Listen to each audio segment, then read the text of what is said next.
Hablar del duelo que se produce cuando alguien se suicida siempre genera mucho dolor. Por eso, antes de tener que elaborar el duelo porque alguien se suicida, lo mejor es prevenir ese suicidio. ¿Qué es el suicidio? El suicidio es la muerte autoinfligida, o sea, es matarse a uno mismo, pero hacerlo de manera intencionada, no de manera accidental, porque hay gente que se produce la muerte de manera accidental y eso no es un suicidio. Para que haya suicidio, tiene que haber la intencionalidad de suicidarse, de matarse. Entonces, es autoinfligirse la muerte de manera premeditada, Ese es el suicidio. Cuando uno habla del suicidio, lo puede hacer de múltiples maneras. Si uno está dando una cátedra universitaria, obviamente lo que esperan los universitarios, lo que esperarían los alumnos, es que uno hable de si hay algunos marcadores específicos para investigar, para determinar, para definir si una persona se va a suicidar. Si uno está hablando con el público en general, obviamente lo que espera el público general es que uno hable de qué hacer con alguien que dice que se va a suicidar o que hace un intento de suicidio. Quiere aclarar si eso es simplemente por llamar la atención o si realmente lo que quiere es morirse. Si uno está hablando con las personas que tienen que elaborar el duelo por alguien que se suicidó, obviamente de lo que más quisieran hablar es de si ellos tienen o no la culpa por no haber logrado detectar a tiempo que su familiar o su amigo o su compañero o su compañero se iba a suicidar. Por eso abordar el tema aparentemente es muy complejo, pero vamos a intentar hacerlo desde múltiples facetas para intentar entonces desde ahí que cada uno pueda resolver las inquietudes y las expectativas por las cuales vino hoy a esta conferencia. Lo primero que hay que decir frente al suicidio es que uno tiene que hablar de ideas suicidas, de gestos suicidas, de intentos de suicidio y de suicidio. Hay estudios de población general que llegan a decir que hasta un 30%, o sea, 1 de cada 3 personas alguna vez en la vida ha tenido ideas suicidas. Y casi que uno diría, pues si un 30% en la vida ha tenido ideas suicidas es como algo muy normal. ¿Y qué lo llevaría entonces a uno a tener ideas suicidas? Y lo que lo podría llevar a uno a tener ideas suicidas son entonces factores que van desde lo psicológico, desde lo físico, desde lo social, que lo colocan a uno en situaciones donde a veces piensa que la muerte es la única solución. Entonces, uno puede tener ideaciones suicidas porque le diagnostican una enfermedad aparentemente muy grave o imaginariamente muy grave o realmente muy grave.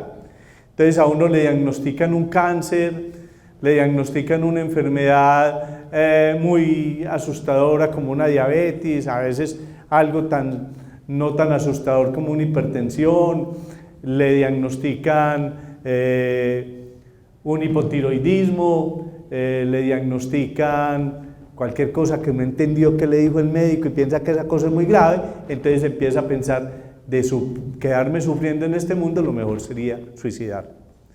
Pero también cuando tiene que enfrentar situaciones económicas, cuando tiene que enfrentar situaciones de estrés frente a muchas cosas de la vida, la muerte de un ser querido, una quiebra económica, una pérdida del trabajo, asumir incluso el estatus de jubilado, le puede llevar a la gente a pensar que sería bueno suicidarse. A veces en las crisis de ansiedad, de angustia, en algunas depresiones leves, también la gente piensa en suicidarse. O sea, hay muchas circunstancias en la vida que lo pueden llevar a uno a pensar en suicidarse. Pero ahí Sí vale decir que del dicho al hecho hay mucho trecho. Entonces, el hecho de que uno tenga ideas suicidas, pues no lo convierte tampoco en un suicida en potencia. El hecho de que a uno le pase por la cabeza que el suicidio puede ser una alternativa, no quiere decir que se va a suicidar.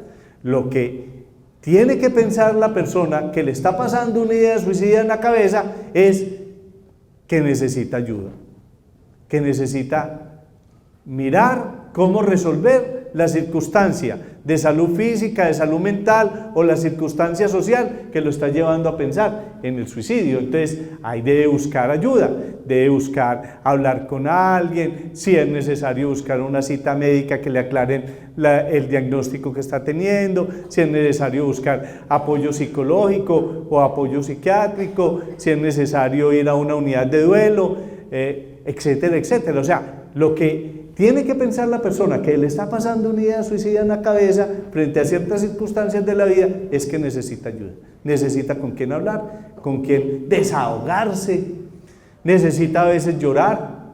Acuérdese que cuando uno llora libera endorfinas cerebrales y cuando libera endorfinas cerebrales como que se relaja y como que se tranquiliza, y por eso hay gente que dice que para desahogarse hay que llorar. Entonces, las ideas suicidas, digamos que las sufre.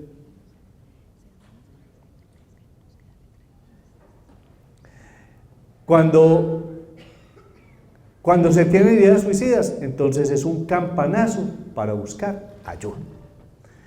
Después viene lo que es el gesto suicida. Hay personas que hacen gestos suicidas, hay personas que no se quieren suicidar,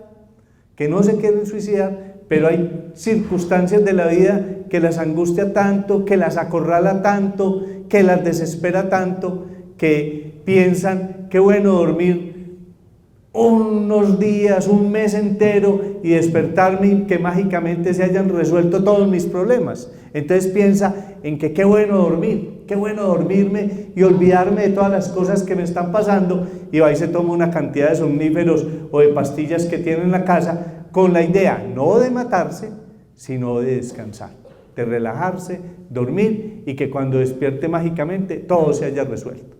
Entonces miren que ahí no podemos utilizar en definitiva que lo que quiere es morirse, o sea que va a haber una muerte pensada, autoinfligida, sino que lo que hay ahí es como una necesidad de un escape de esas cosas agobiantes que tiene en la vida, y a veces se le va la mano y se suicida. Pero como lo hizo, como no le podemos ir a preguntar, venga, usted dice que quería morir o se quería dormir, entonces ahí estamos frente a un suicidio. Pero la mayoría de la gente que hace esos gestos suicidas no se mueren. Son aquellas personas que entonces tenemos que llevar a los servicios de urgencia, que en los servicios de urgencias a veces, qué pesar, pero es la verdad, no lo maltratan, no las maltratan, les pasan una sonda nasogástrica que hay que pasarla, pero a veces las pasan con tanta rabia, con tanto, con tanta violencia que les hacen daños en sus vías respiratorias, simplemente con el concepto de que para que aprenda, para que haga las cosas. No, las personas que hacen gestos suicidas no lo están haciendo en ese llamar la atención simplemente por llamar la atención, no, es porque algo en ellas hace que necesita que alguien los mire, que alguien se detenga a pensar qué les está pasando, que alguien les ayude, que alguien se digne tener en cuenta que algo le está sucediendo y que esa es un llamado y una pedida de ayuda. No es la más normal, no es la más sana, obviamente, pero es un pedido de ayuda. Y cuando uno pide ayuda, lo que menos espera es que lo maltraten y lo agredan, pero a veces pasa eso. Entonces, ese gesto suicida se sucede mucho más que los suicidios. Se dice que en el mundo aproximadamente hay 20 millones de gestos suicidas en el año, 20 millones de personas que se interpreta que hicieron algo que les podría haber causado la muerte, que son gestos suicidas, y que lo que están haciendo es pedir ayuda. Y a veces las personas no lo entienden. Por eso, cuando a un servicio de urgencias, cuando a un hospital llega alguien que hizo un gesto suicida, no debería salir de ese hospital hasta tanto haya sido atendido por psicología, por psiquiatría, hasta tanto no se le haya escuchado al menos y se le haya hecho una intervención en crisis y se haya establecido toda una línea y todo un patrón de cómo va a ser la atención para esa persona. ¿A dónde la vamos a remitir? Debe salir con la cita, debe salir con el apoyo de la familia, se le debe ayudar a la familia a resolver la angustia que está viviendo en ese momento. Esa es la verdadera atención, no simplemente hacerle el lavado gástrico, sino que debe salir con todo ese soporte. Y hay algunos factores que nos tienen que llevar a pensar que antes de darle salida de un hospital debería de pensarse en una hospitalización, porque si tenemos una persona que está resolviendo un duelo, que tiene pocos recursos de una red social o familiar que lo apoye, que tiene consumo de drogas o es alcohólico o alcohólica, que tiene una enfermedad mental que no está siendo tratada en ese momento, sí diagnosticada, pero no está recibiendo un tratamiento adecuado, entonces esa persona es muy factible que si la dejamos salir del hospital, si la dejamos salir simplemente resolviendo de la crisis de urgencia por ese gesto suicida, termine suicidándose. Se sabe que de las personas que se suicidan, el 20% de ellas mínimo ya había hecho un gesto suicida en la vida, ya había hecho un gesto suicida. Entonces, por eso, uno de los elementos fundamentales que hay que tener en cuenta, y uno como familia también lo tiene que tener en cuenta, es que si algún familiar de uno hace un gesto suicida y vamos a un hospital, debemos de exigir que más allá de la atención médica haya una atención psicológica, que se analice todo el panorama de qué está sucediendo y si hay que dejar hospitalizado y hay que trasladar a una unidad de salud mental, se debe dejar de trasladar a una unidad de salud mental. Porque a veces la familia, en esa sensación, en esa idea de la culpa que tiene, de que de pronto fue que yo no escuché, de que de pronto es que yo hice algo malo, de que es que no haberle dado el permiso, de que es que, y empieza a ponerse y a sentirse culpable, muchas veces empieza a presionar, no, nosotros nos lo llevamos para la casa, tranquila, nosotros lo cuidamos, como para intentar resarcir lo que siente de culpa, que definitivamente puede que no haya ni culpa. Entonces se lleva a la persona sabiendo que tiene la recomendación de ser internada en una unidad de salud mental. ¿Para qué? Para poder hacer y estabilizar todos aquellos problemas de salud mental que pueda estar teniendo, o para poder aclarar básicamente también todo el esquema mental de por qué llegó a la idea del suicidio o por qué consideró que hacer ese acto de tomarse las pastillas o tirarse por algo era como una alternativa. Vuelvo y les digo, en el mundo las estadísticas son muy extrañas, ¿no? Porque de 10 a 20 millones hay una gran diferencia, pero cuando uno lee las estadísticas dice, entre 10 a 20 millones de personas en el año hacen gestos suicidas en el mundo. Hacen gestos suicidas en el mundo. Y esos gestos suicidas pueden traer consecuencias funestas en la salud física de las personas, dejándolas con una gran cantidad de incapacidades, porque cuando uno se toma el líquido cresopinol o cualquier cosa de esas, o se toma un ácido, o se toma unos líquidos que queman el esófago, después reconstruir el esófago es gravísimo. Es una cosa que al sistema de salud le vale muchísima plata y que después reconstruir las cuerdas bucales y todos esos daños que se hacen pueden ser terribles. Y si se tiró de un edificio las fracturas, puede quedar inválido, etcétera, etcétera, etcétera. Bueno, y después viene el suicidio, y en el suicidio hay dos características. Una, el suicidio consumado, y el otro, el suicidio frustro. ¿Qué es un suicidio frustro? Es que la persona hizo algo tan letal, que es para morirse. Pero, como me dijo una vez un paciente en el San Vicente, pero ese médico metido me salvó la vida. ¿Sí? Ese médico metido me salvó la vida. Eso es un suicidio frustro. ¿Sí? Les cuento una historia. Cuando yo era estudiante de medicina, llegó un señor que se dio una puñalada en el corazón. Llegó, lo llevaron a la policlínica, el médico lo examinó, dijo que estaba muerto, ¿sí? Dijo, venga, yo le enseño a suturar corazón. Le abrió aquí el tórax, le fracturó las costillas, sacó el corazón, encontró la herida, la cosió, le hizo masaje y empezó a latir el corazón. Y la persona, en mi opinión, revivió. Pero mire lo que había pasado.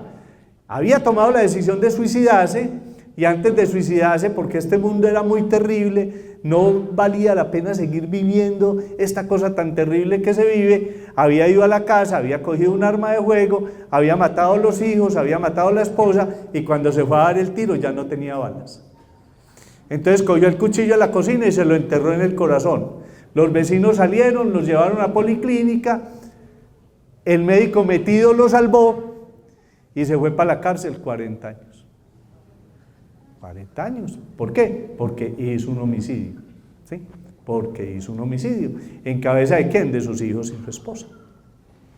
Como allá le hicieron el tratamiento para la depresión, que era lo que tenía, ya tratada la depresión, se empezó ahí a resolver el duelo de todo lo que había pasado y la vida se le complicó completamente. Entonces, los suicidios frustros, el suicidio frustro es que hizo algo tan letal y con una intención real de suicidarse, pero no se murió. No se murió. Entonces, eso es un suicidio frustro y es muy probable y muy seguro que vuelva y lo intente si no se resuelven los problemas que hay detrás de lo que lo llevó a el suicidio. Y el suicidio como tal es realmente ya el acto letal en que se muere. Incluso en medicina legal, a uno le pueden llegar casos de personas que no se sabe si fue un suicidio o fue un homicidio. Y no crean que eso es tan fácil, pero existe una cosa que se llama la necropsia psicológica, en la cual uno, haciendo una evaluación de la historia clínica, de las personas que conocían al muerto, se logra hacer toda una historia clínica y todo un análisis que lleva a que con mucha certeza se pueda determinar si fue un suicidio o fue un homicidio. Y eso es muy común. Un ejemplo, una vez dos hermanos que trabajaban de celadores en una empresa, un día cualquiera, uno apareció muerto, se voló los sesos y el otro estaba tan borracho que se encontró al lado del cadáver dormido. Y los dos, las huellas en la escopeta tenía huellas de los dos hermanos, y el que se despertó en medio de su borrachera no sabía y nunca, porque hay gente que se emborracha y se enlaguna, no supo qué pasó. Entonces, ¿usted mató a su hermano? Yo no sé. ¿Usted lo mató? No sé. Entonces, hubo que hacer todo un análisis de una necropsia psicológica a través de la cual logramos determinar que el muerto se había suicidado.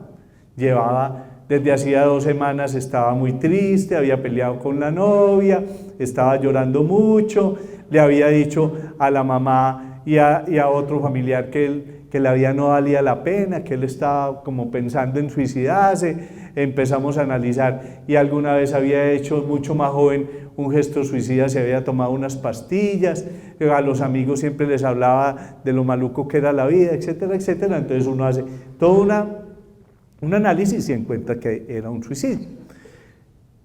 Entonces, eso es el suicidio, eso es lo que sucede. ¿Quiénes se suicidan más? Se suicidan más los hombres que las mujeres. ¿En qué edad se suicidan más? Se suicidan más entre la edad de 19 a 34 años, pero encontramos suicidios aún de niños. En Medellín se encuentran suicidios aún de niños de 10 años. Hay otro pico de suicidio en las personas adultas mayores. También hay un alto riesgo de suicidio. Se suicidan más los solteros que los casados, ¿sí?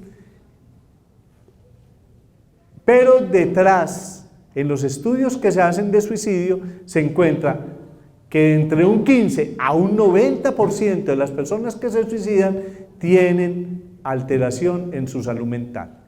Y más, se dice que hasta el 50% de las personas que se suicidan, en el momento en que se suicidaron, tenían un estado depresivo.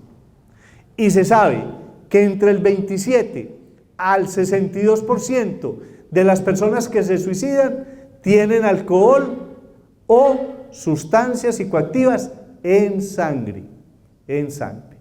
Entonces, factores de riesgo para que alguien se suicide. Factores de riesgo para que alguien se suicide. Primero, historia familiar de suicidio. Historia familiar de suicidio.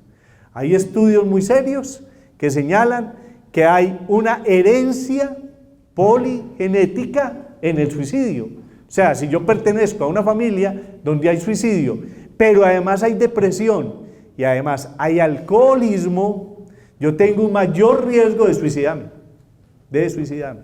Y mire, se ha ido estudiando los marcadores y qué relación tiene con los neurotransmisores. Hablar de depresión, y mire que les he dicho que casi el 50% de las personas que se suicidan al momento de suicidarse se puede considerar, después de hacer el análisis de la historia clínica, que estaban depresivos, se ha ido estudiando si hay algunos predictores desde exámenes de laboratorio que nos permitan saber si se puede suicidar a alguien o no.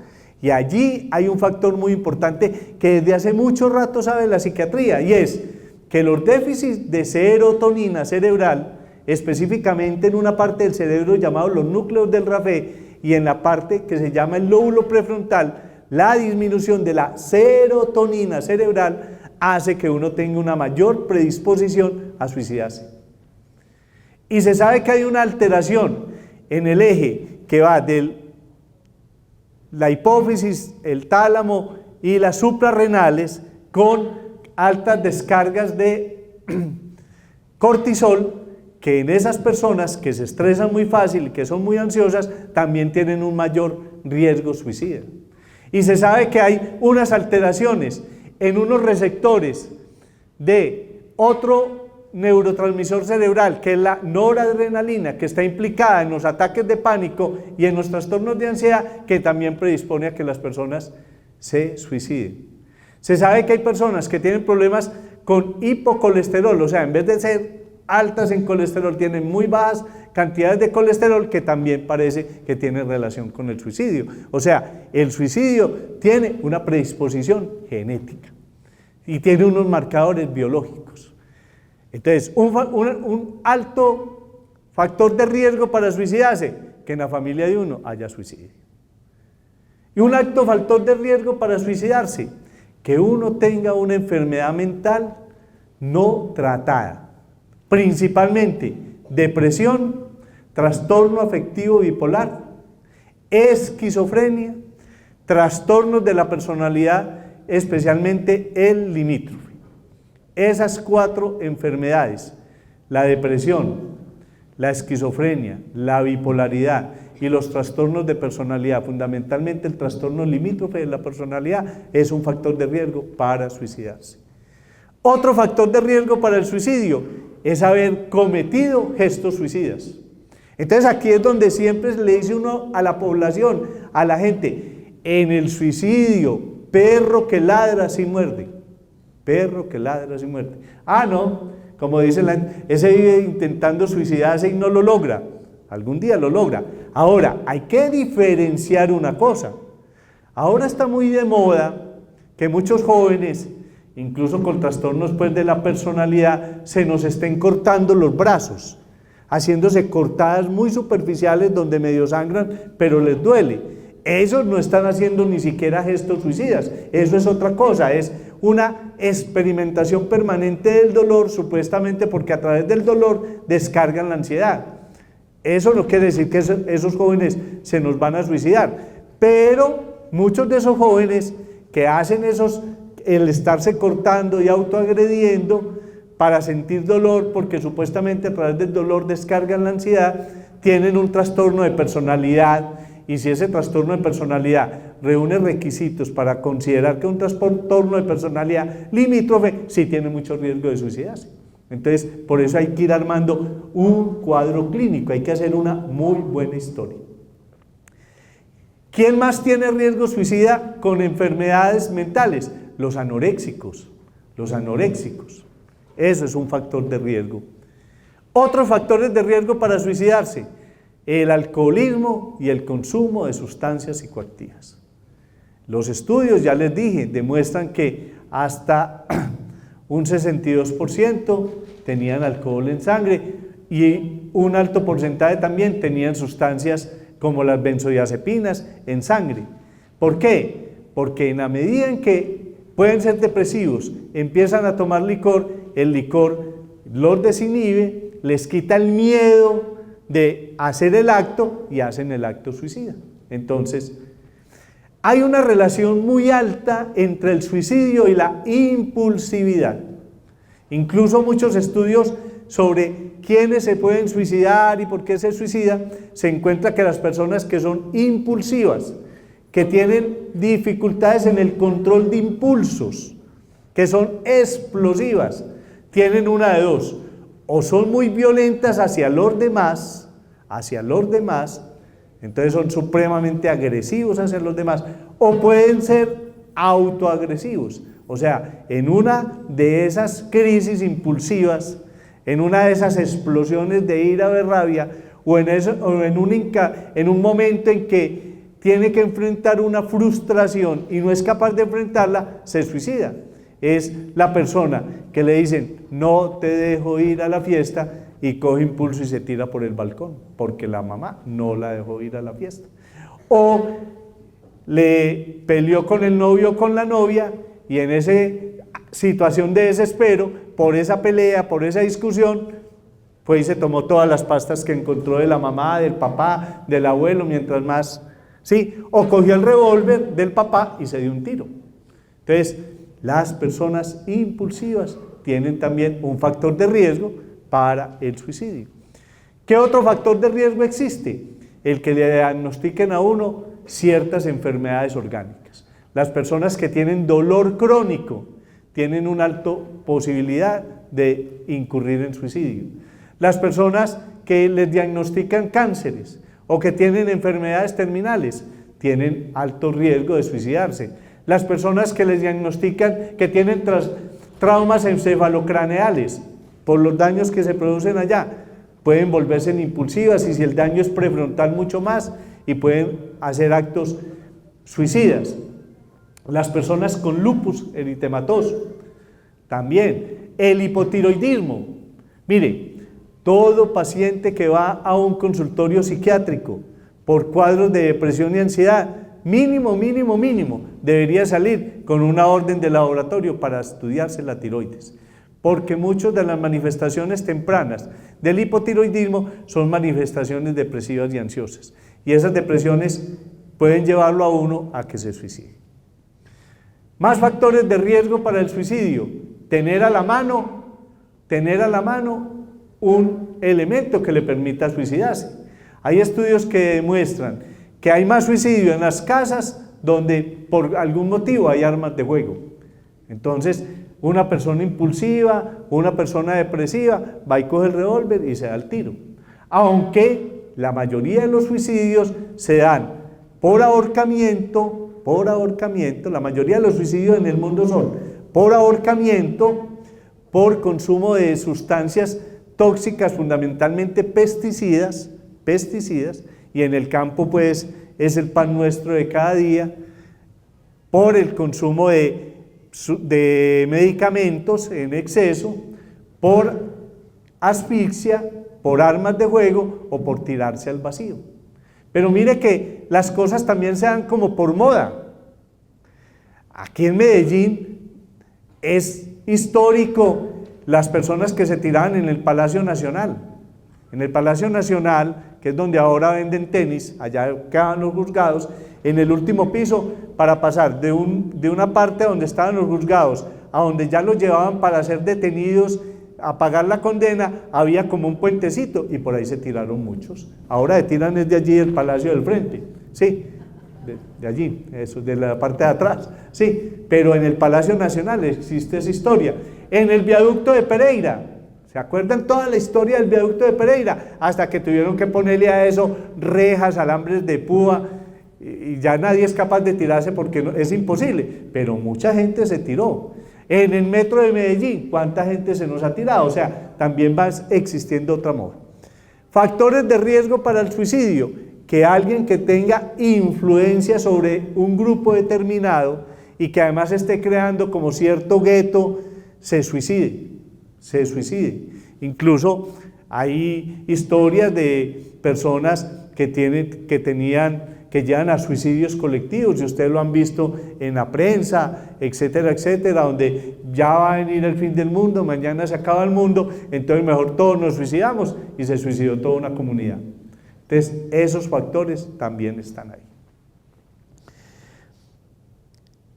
¿Qué hacer entonces frente al suicidio? Lo primero que tenemos que entender frente al suicidio es que el suicidio, de alguna manera, es prevenible. El suicidio es prevenible. Se sabe, y hay estudios que demuestran, que un alto porcentaje, incluso hay estudios que hablan hasta del 80%, de las personas que se suicidan, la semana antes le han comentado a alguien que tiene la idea de suicidarse. Pero ese alguien no le ha dado como importancia al tema, o le ha dado un buen consejo: hombre, que te vas a suicidar, esta vida como es de rica, con todo lo que usted tiene, esa esposa que tiene, esos hijos, esa empresa que tenés, sí, o sea, lo despacha con un buen consejo, porque en el fondo no le atraviesa por la cabeza de que es verdad que se va a suicidar. Entonces, ese elemento es importante tenerlo. Pero ¿cómo se previene el suicidio? Lo primero, realmente, para prevenir el suicidio es trabajando esencialmente y fundamentalmente los temas de salud mental que la persona puede tener. Sabemos que cuando se es depresivo, sabemos que cuando se es bipolar, sabemos que cuando hay trastornos de ansiedad, sabemos que si está el trastorno de la personalidad hay un alto riesgo suicida, sabemos que si hay un abuso o una dependencia del alcohol y las drogas hay alto riesgo suicida. Entonces tenemos que trabajar a tratar esas enfermedades mentales. Y para tratar esas enfermedades mentales, ¿qué hay que hacer? Ir al psiquiatra. Para tratar esas enfermedades mentales, ¿qué hay que hacer? Consultar a psicología. Y los psicólogos saben muy bien que cuando alguien les llega con un trastorno depresivo mayor, con una posibilidad de tener un trastorno afectivo bipolar, con un trastorno de esquizofrenia, con una anorexia nerviosa bien profunda, necesita remitirlo al psiquiatra para que conjuntamente puedan trabajar en una cosa fundamental, y es en estabilizar los neurotransmisores cerebrales, dentro del cual el más importante de aumentar y de estabilizar es la serotonina. La serotonina. Porque los estudios señalan eso. Hay un desbalance, incluso se puede medir en el líquido cefalorraquídeo uno de los metabolitos de la serotonina y está completamente disminuido. Entonces, hay que remitir al psiquiatra, hay que trabajar conjuntamente con psicología para poder establecer toda una estrategia de cómo trabajar y superar la enfermedad mental. Por eso, cuando a uno le preguntan cuáles son las estrategias para prevenir el suicidio en una comunidad, uno dice: primero, trabajar el tema de la atención psiquiátrica, de los diagnósticos claros en enfermedad mental. Segundo, trabajar con las familias para que las familias entiendan de que el problema de la enfermedad mental no se cura con ponga de su parte. Vea, ponga de su parte. ¿Cómo así que usted está deprimido? Ponga de su parte. ¿A usted qué le falta? Yo siempre le digo en son de charla a mis pacientes, cuando son depresivos, que la gente le dice: es que a usted no le falta nada, ¿y por qué está deprimido? Yo siempre le digo a esa persona que le dice que a usted no le falta nada, que por qué está deprimido, que ponga de su parte, mírelo a los ojos y le diga: sabe que a mí sí me falta una cosa. Me falta una cosa, y es una cosa importantísima, que a usted le sobra. ¿Sabe qué es? A mí me falta serotonina cerebral. Entonces, si me falta, es como el diabético. ¿Al diabético qué le falta? Le falta insulina. Yo no he visto al primer diabético que la familia lo mire y le diga, oiga, vea, quítese esa diabetes, pues, ponga de su parte y a ver, ponga de su parte y quítese la diabetes. A ver, pues, a ver, mañana se levanta, pone de su parte y ya no va a estar diabético. A nadie le dicen eso, ¿no es cierto? Porque la gente sí sabe que la diabetes es una enfermedad. La depresión es una enfermedad. Óigame muy bien lo que les voy a decir. La depresión es una enfermedad orgánica. Orgánica. Porque falta una cosa en un órgano llamado cerebro. Entonces hay que trabajar en prevenir, en tratar la enfermedad mental. ¿Y estamos previniendo qué? El suicidio, en un alto porcentaje. Hay que trabajar para que la persona deje de ser drogadicta y alcohólica. Y estamos previniendo el suicidio en un alto porcentaje. Pero también hay que trabajar en la comunidad para que entienda que si alguien dice, comenta que se va a suicidar, no lo pueden despachar con un buen consejo.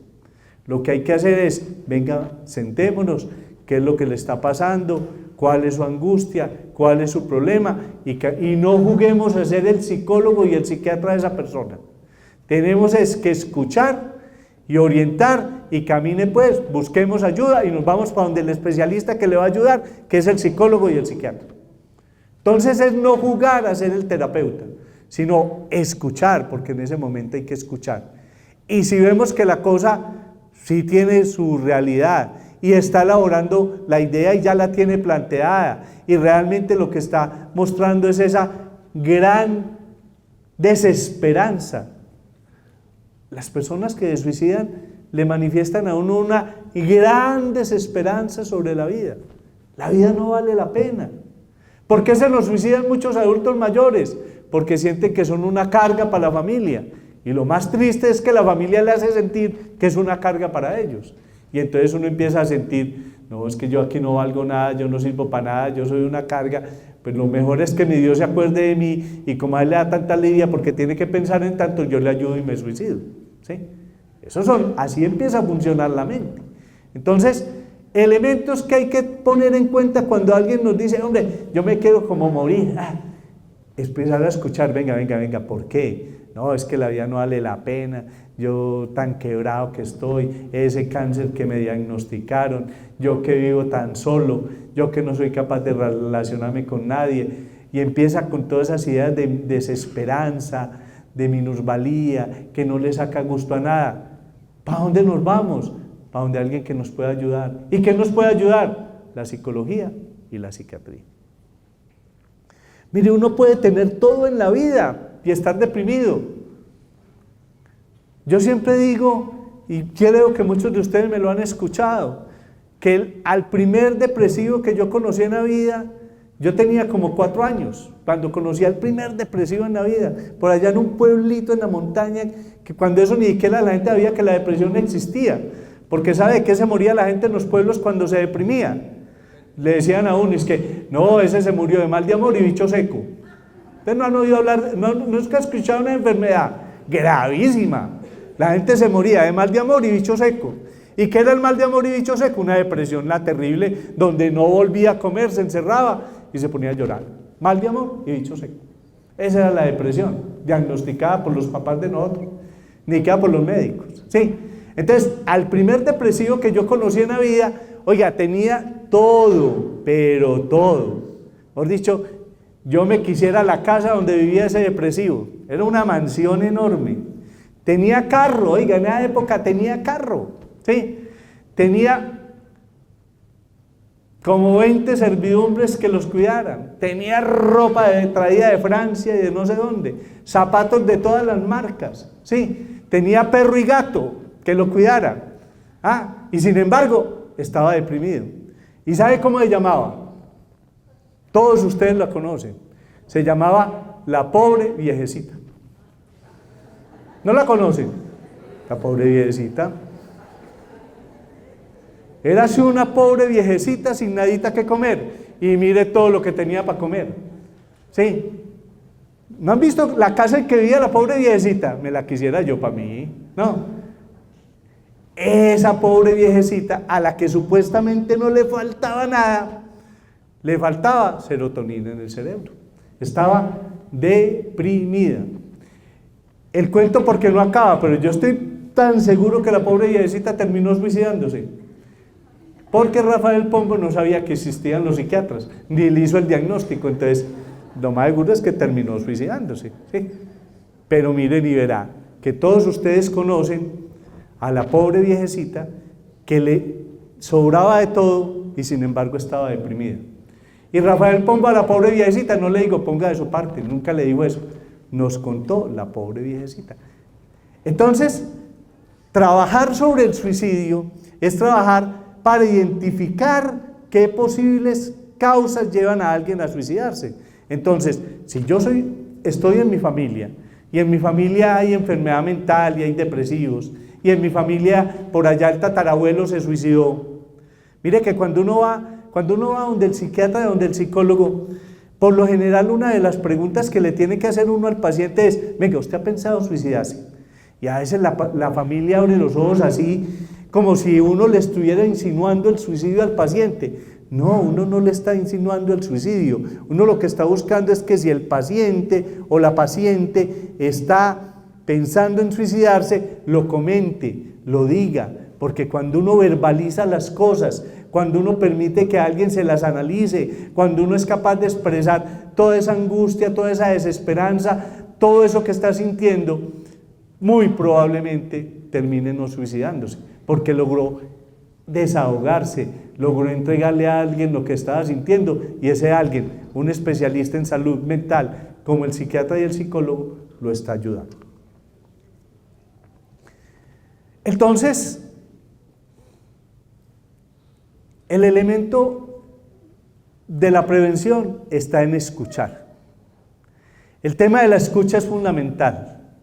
Hablar con la gente no es hablar como una lora mojada. Hablar con la gente, el tema de la comunicación es saber escuchar.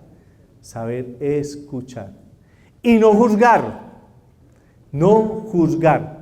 Yo no puedo que alguien me diga, hombre, me pienso matar, empezar a decirle, no, es un pecador, ¿cómo se atreve a pensar eso? Se va a condenar, se va a ir para el infierno.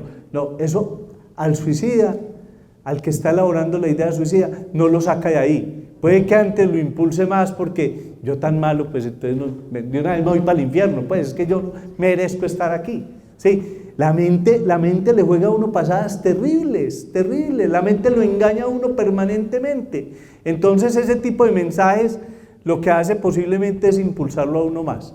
Uno lo que tiene que hacer es escuchar, preguntar, llevar al otro a que vaya razonando, mostrarle el panorama cómo está, darle la razón en algunas cosas y decirle que busquemos a alguien que nos ayude a mirar qué es lo que está pasando. Yo siempre le digo a los pacientes que están deprimidos que cuando uno está deprimido uno debe hacer varias cosas. Primero, no debe ni casarse ni divorciarse, no, debe salir de la depresión para que tome una decisión. No debe renunciar al trabajo, porque eso en muchos casos equivale a un suicidio laboral. No debe comprar ni vender nada, no debe comprar ni vender nada. No, es que yo estoy muy deprimido, entonces lo que va a vender es esa casa para irme para otra parte. Y vende la casa y después no tiene con qué comprar otra, y para donde se va no le gusta. Porque cuando salió de la depresión se dio cuenta que es que lo que lo tenía deprimido no es la casa, sino la falta de serotonina cerebral. Y lo otro que no puede hacer por nada del mundo es suicidarse, porque es que, ¿cómo lo revivimos después? Entonces, hay 4 cosas que no se deben de hacer. Entonces, hay que trabajar esos temas. Cuando alguien hace gestos suicidas, ya se los dije, cuando alguien hace gestos suicidas, uno no puede entrar a recriminarlo porque vea, ya es como la tercera vez que lo haces, entonces ¿por qué no te suicidas de una vez? Que mucha gente lo hace. No, suicidarte pues de una vez, eso de estarnos pues poniendo a correr todas las mañanas y eso que le da por hacerlo a las 3 de la mañana, pues que estamos durmiendo. Sí, entonces empiezan a recriminar a la persona. No, lo que hay es que mirar qué es lo que hay detrás, cuál es la pedida de ayuda que está haciendo, por qué lo está haciendo. Entonces eso es muy importante. Y si estamos frente a alguien que es impulsivo y que cada que tiene una crisis, una frustración, entonces reacciona violentamente y se quiere y se hace daño, entonces también tenemos que señalarle que esa no es la manera y así no vamos a resolver los problemas y finalmente tenemos todos que buscar ayuda de psicología y de psiquiatría. Cuando tenemos que elaborar el duelo por alguien que se suicida, entonces la familia empieza a manejar muchas dificultades por los sentimientos de culpa. Si algo saben en la unidad de duelo de San Vicente es que a veces elaborar los duelos es bien difícil, y algo saben los psicólogos es que mucha gente patina en la elaboración de los duelos. Y cuando uno estudia la elaboración del duelo, encuentra pues que uno pasa por determinados episodios: la negación, la ira, la negociación, el duelo, la depresión y la resolución. Pues yo digo, vea, hay dos cosas que hacen muy difícil elaborar el duelo. Hay dos cosas que hacen muy difícil elaborar el duelo. La primera cosa que hace muy difícil elaborar el duelo es tener sentimientos de culpa frente al muerto. ¿Yo qué no hice? Es que a mí me faltó, es que yo no lo visité, es que yo no le llevé, es que me dijo no sé qué. Entonces ese sentimiento de culpa lo lleva casi a uno a pensar que uno fue el que lo mató. Y entonces resolver ese sentimiento de culpa sí que es bien difícil. Y a veces la gente no lo comunica, ni siquiera en la terapia habla de ese sentimiento de culpa, porque piensa que no se puede desenmascarar, porque como es el culpable de la muerte, entonces ya me va a juzgar el psicólogo o el psiquiatra. Entonces uno tiene que explorar profundamente en esa persona si existe o no ese sentimiento de culpa. Y en una resolución de un duelo, de un suicidio, sí que hay sentimientos de culpa. Sí que hay sentimientos de culpa. Entonces a esa persona hay que recabar, hay que ayudarle a que exprese. Y lo otro que dificulta profundamente elaborar un duelo es la rabia que se tiene con el muerto porque nos dejó en este valle de lágrimas. Ese salió y se fue para el cielo, allá está viviendo bien, todo el mundo lo imagina con unas alas volando, viviendo allá entre las 1000 vírgenes y no sé qué, y uno aquí en el mundo aguantando hambre, teniendo problemas, esperando a ver si van a firmar la paz, la guerrilla y el Estado, y el otro que murió se fue bien contento. Eso es tan difícil porque la gente no lo identifica, la gente eso está como por allá en el inconsciente. Entonces uno empieza a preguntarle y a preguntar hasta que la gente empieza a decir, sí, es que cómo se atreve a morirse y dejarme con 4 muchachitos, vea doctor, 2, 4, 6 y 8 años, ¿yo cómo los voy a criar? Y ese cómo se atreve a morirse pues así de fácil, pues le dio la gana de se murió ese güey. Y eso genera unos sentimientos internos tan profundos que la gente, cuando le aparece como la idea, entonces además se siente culpable de estarlo pensando. Ay, yo soy como tan malo, pero lo que estoy pensando del muerto. Es que yo sé que se murió, yo sé que mi mamá no me quería dejar, pero cómo me muere y me deja huérfano, hombre. ¿Sí? Entonces, esos dos elementos que a veces no están muy descritos en los libros sobre la elaboración del duelo, que no están profundamente desarrollados en los libros y en los textos sobre la elaboración del duelo, son lo que a mucha gente le impide resolver los duelos. Y es lo que hay que profundizar y hay que permitirle que hable. A la gente hay que desculpabilizarla de la muerte. Y en el suicidio quedan muchas culpas, Entonces, trabajar la elaboración del duelo de un suicida es ayudar a elaborar el sentimiento de culpa y la rabia por el abandono, porque ahí sí se da la rabia por el abandono, pues cómo se suicida y me deja aquí, pues. Mire que ahí están esos dos elementos muy fuertemente ligados y dificultan muchísimo la elaboración de un duelo.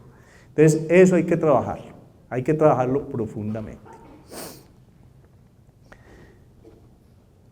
El suicidio en el mundo es la cuarta, está dentro de las 10 primeras causas de muerte. En el mundo se mueren 1 millón de personas por suicidio, cada vez va en aumento. En Medellín el año pasado se suicidaron 145 personas, en Medellín. En Colombia el año pasado se suicidaron algo así como 1.800 personas.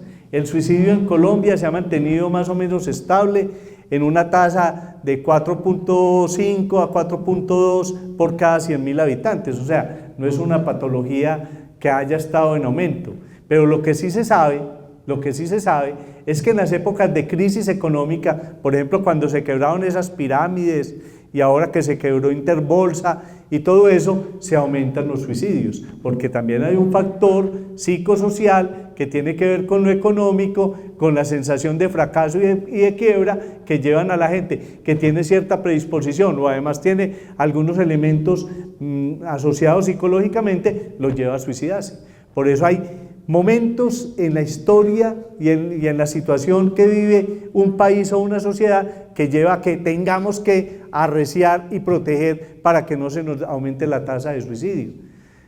Ahí en el Oriente una vez se suicidó una profesora de un colegio y en esa semana se suicidaron 2 muchachitos por eso, porque se suicida una persona con alta incidencia y reconocimiento y además influencia sobre las personas y entonces se aumenta la tasa de suicidio. Entonces el suicidio hay que estarlo monitoreando permanentemente y si aparece un hecho que nos pueda definir que se va a aumentar el suicidio, entonces hay que aumentar en ese momento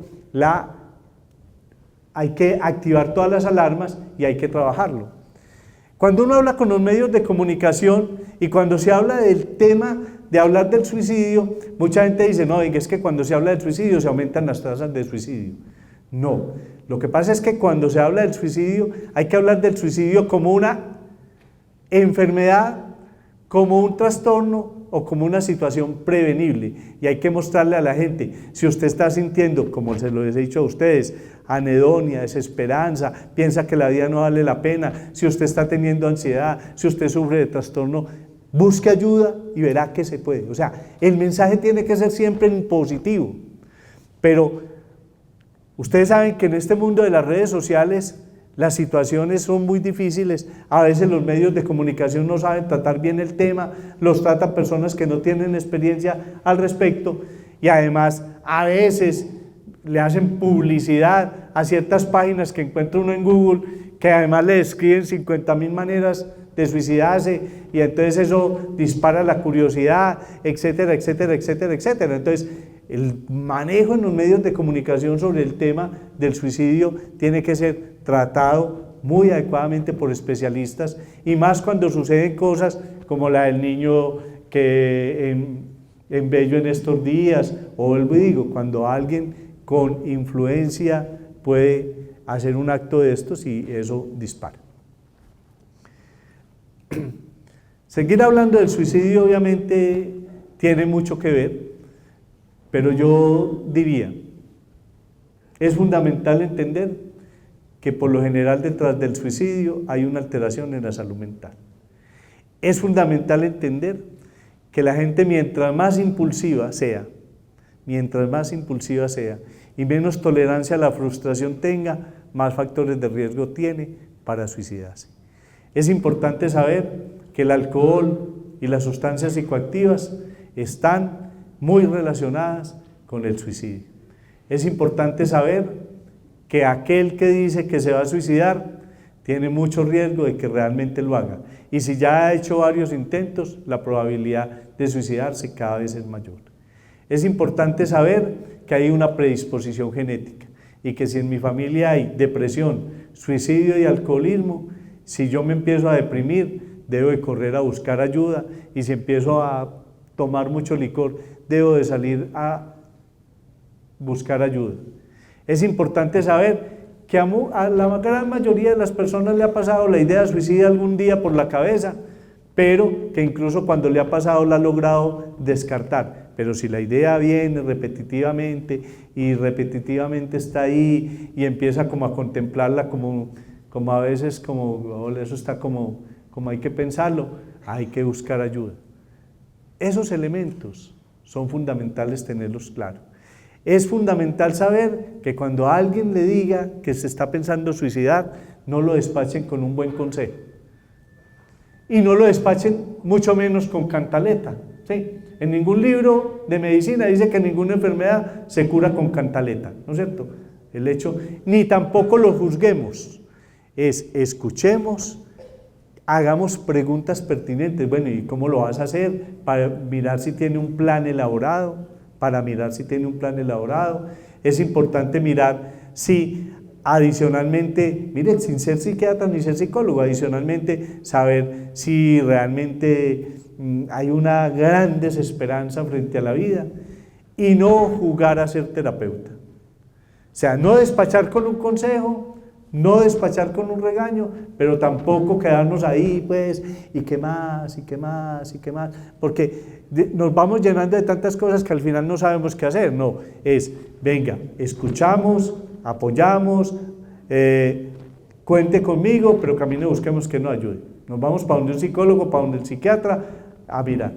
Es importante saber que una de las enfermedades mentales más relacionadas con el suicidio es la depresión y que por eso hay que tratar la depresión, que la depresión está muy relacionada con el déficit de una sustancia cerebral llamada serotonina, que los trastornos de ansiedad están muy relacionados con una sustancia cerebral llamada noradrenalina, que el estrés está relacionado con la liberación de una sustancia en la suprarrenal llamada cortisol, y que los medicamentos llamados antidepresivos, que realmente van mucho más allá que eso, inhiben la liberación de cortisol en las suprarrenales, estabilizan la adrenalina y ayudan a producir una mejor producción o utilización de la serotonina.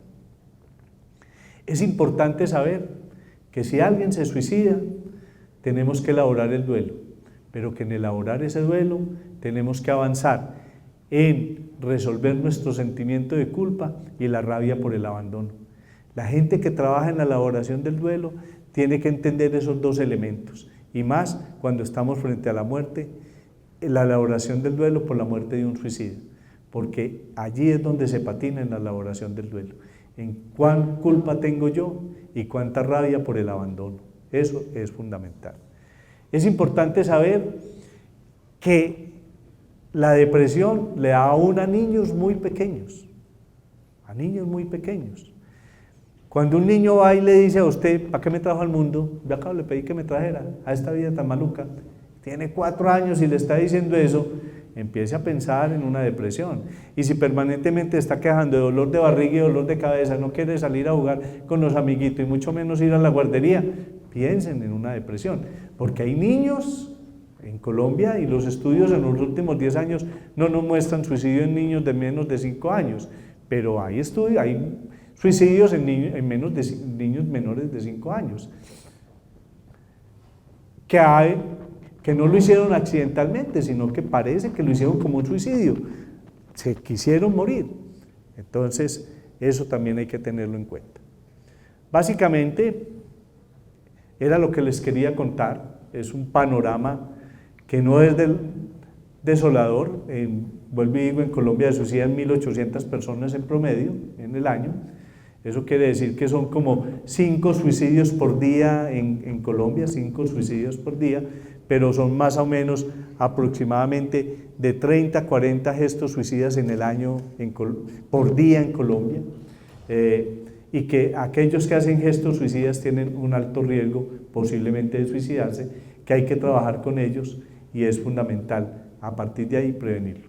Las acciones de salud pública, fundamentalmente para trabajar el suicidio, para prevenir el suicidio, es trabajar con la gente en el sentido de diagnosticar a tiempo las enfermedades mentales, prevenir el consumo de drogas y alcohol, trabajar con todos los jóvenes que son impulsivos, que son agresivos, trabajar todos esos temas, desde la comunidad dar información permanente en que el suicidio se puede prevenir, cómo hacerlo, formar y capacitar a los docentes en los colegios para entender cuando un joven se arrima y le manifiesta una situación como la que está viviendo. O sea, hay mucha tela por cortar, pero hay muchas acciones por hacer, y ese tema del suicidio, para que no sea tan doloroso, hay que trabajarlo desde toda la comunidad, como a partir de la educación, a partir de los informes positivos y a partir de decirle a la gente que se puede prevenir, pero que la prevención va fundamentalmente en los temas de salud mental. Bueno, muchas gracias. ¿Verdad?